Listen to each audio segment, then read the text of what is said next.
C'est Stéphanie qui a décidé d'inviter Simon Brown à penser à un atelier et ça a donné les ateliers FC Split Level Pièces jointes, qui sont des ateliers d'exploration littéraire et sonore.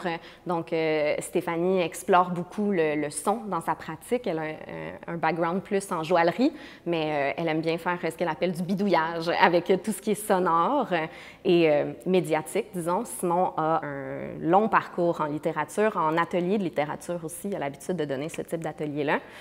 Et donc, ça a créé cette chose un peu floue et mouvante qu'est l'atelier Split Level Pièces jointes. Les participants étaient invités à créer collectivement, individuellement. Il y allait vraiment selon l'énergie des participants présents, selon ce qu'ils avaient envie de faire, avec bien sûr des lignes directrices, mais ça a créé finalement plusieurs mots, poèmes improvisés qui ont ensuite été mis en voix, enregistrés pour créer ces sculptures qu'on voit dans l'exposition.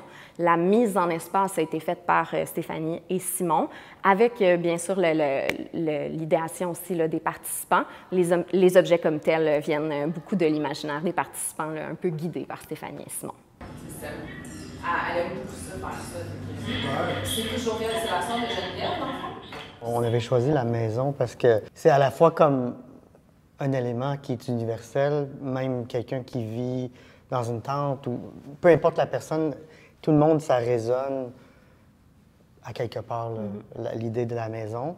Mais en même temps, pour chaque personne, ça a comme une spécificité, une singularité. Fait que on trouvait ça assez riche que ce soit à la fois quelque chose d'assez universel et aussi très, très particulier, très spécifique.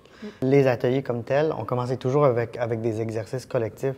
Il y a beaucoup d'activités qu'on a menées pendant les ateliers qui ont donné lieu à des porosités entre les participants, participantes aussi. Fait que ça a été très riche. Puis je pense que l'exposition reflète bien cet aspect-là. Il y a un exercice qu'on a fait qu'on a appelé la boulette exquise, qui est centrale, on va dire, en tout cas. Qui sont, en fait, c'est le micro-ondes qui crache les boulettes. Les boulettes. Ouais. On écrivait et on lisait les textes, mais on s'appropriait les textes des autres aussi. Fait que, on perdait un peu la notion d'œuvre à soi. Individuel, c'était vraiment super créatif, puis tout le monde était vraiment en mode collectif, mais naturellement. Là. Fait que, puis on s'est beaucoup amusé. Il faut dire là, que ça a été vraiment très drôle. Les ateliers commençaient toujours avec ce jeu qui est la boulette exquise, finalement un mélange du jeu de la boulette et de cadavres exquis.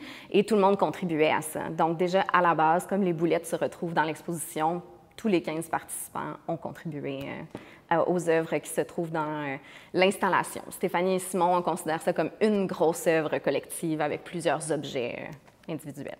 Entrée gratuite, c'est ouvert pendant 2 semaines, donc c'est ouvert selon les heures habituelles de la bande vidéo qui nous loue le local. Donc, c'est du jeudi au dimanche de midi à 17h. Donc, la dernière journée sera, si je me rappelle bien, le 15 juin.